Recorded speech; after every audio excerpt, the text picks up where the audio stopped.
کیا اس وقت بھی جنرل باجوہ یا جنرل فیض آپ سے رابطے میں میری تھے؟ بات پوری سن لیں جی.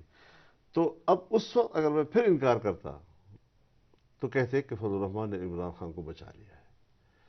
تو یہ وہ چیزیں تھیں کہ میں صرف اس لیے آپ کے سامنے ذکر کرنا چاہتا ہوں کہ تاریخ کے اوراق پر حقائق تو کسی وقت تو آئے نہیں. کیا اس وقت جنرل باجوہ اور جنرل فیض آپ سے رابطے میں تھے جب یہ لوگ ٹوٹ کے پی ٹی آئی سے اور ایم کیو ایم اور باپ پارٹی ادھر آ چکے تھے؟ حضرت وہ بالکل رابطے میں تھے اور ان کی موجودگی میں سب کو بلایا گیا اور سب کے سامنے ان سے کہا گیا کہ آپ نے یہ اس طرح کرنا ہے اور اس طرح کرنا ہے. سب کون تھے وہ؟ سب پارٹیاں، نون لیگ اور پیپلز سب پارٹی؟ پارٹیاں، اور ایک کا نام مت لیں آپ. اور ان کو کس نے کہا کہ یہ کرنا ہے؟ سب پارٹیاں. کس نے کہا یہ کرنا؟ باجوہ صاحب اور فیض حمید صاحب دونوں تھے. کیا کہا انہوں نے؟ یہی کہا کہ آپ لوگوں نے کیا کرنا ہے، کس طرح چلنا ہے، کیا کرنا ہے. نو کانفیڈنس کے حوالے سے دونوں نے، اور سب نے اس کے اوپر ہاں میں ہاں بھری. پھر تو یہ کہنا چاہیے کہ موو جو تھی وہ ادھر سے تھی، تو نون لیگ اور پیپلز پارٹی نے صرف مہر لگا دی اس کے آپ اوپر. واقعی صحیح صحافی ہیں، آپ نے بات نکال ہی لی ہم سے. تو پھر مہر لگا دی نون لیگ اور پیپلز پارٹی نے اوپر سے مہر لگا دی. مہر لگا دی. تو پھر تو ان کو مزہ پی ڈی ایم کو جو کچھ پھر مشکلات پیش آئی ہیں، جو اکنامک ڈیفیکلٹیز پیش آئی ہیں، پھر تو I think P M L N deserve کرتی ہے کہ ان کو جو کچھ ہوا ہے.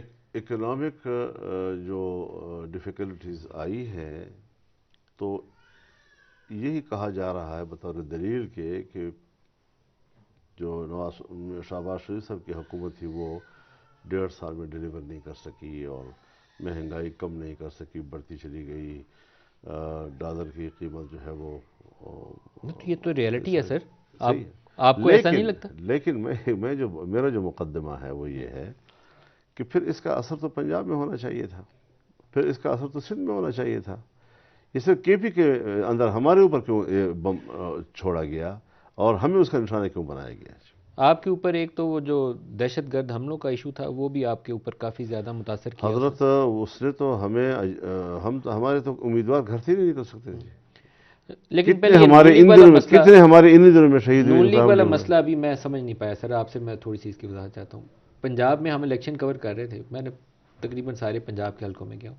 ایک تاثر بڑا موجود تھا کہ مہنگائی کی وجہ سے ان پاپولر ہے پی ایم ایل این، اس دفعہ ووٹ اس کو نہیں ملے گا. اور پی ٹی آئی کے لیے سپورٹ موجود تھی پنجاب کے اندر. جو بھی گڑبڑیں ہوئی اس کے باوجود نون لیگ لیڈنگ پوزیشن میں نہیں ہے، اس کی ریفلیکشن ہمیں نظر آتی ہے. شہباز شریف اوپر کیسے آئے پی ایم ایل این کی چوائس میں ایز پرائم منسٹر؟ تھوڑی سی اس کی روشنی ڈالیں. اس سے میں لاتعلق ہوں کیونکہ میں اپنا ایک پوزیشن لے چکا ہوں کل، اور اب میں ان باتوں پر کیوں ڈسکس کروں، ان پہ کیوں میں فریق بنوں.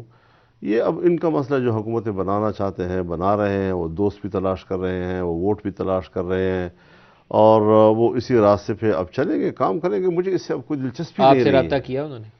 رابطہ کیا، تشریف لائے تھے شہباز شریف صاحب. پھر آپ نے کیا کہا انہیں؟ میں نے کہا جی آپ اپوزیشن میں بیٹھے ہیں، حق تو یہ ہے. پھر انہوں نے جواب کیا دیا؟ چلے گئے بغیر جواب دیے. بغیر جواب دیے. نواز شریف صاحب نے آپ کو کال نہیں کیا؟ نہیں، ان کا کال نہیں.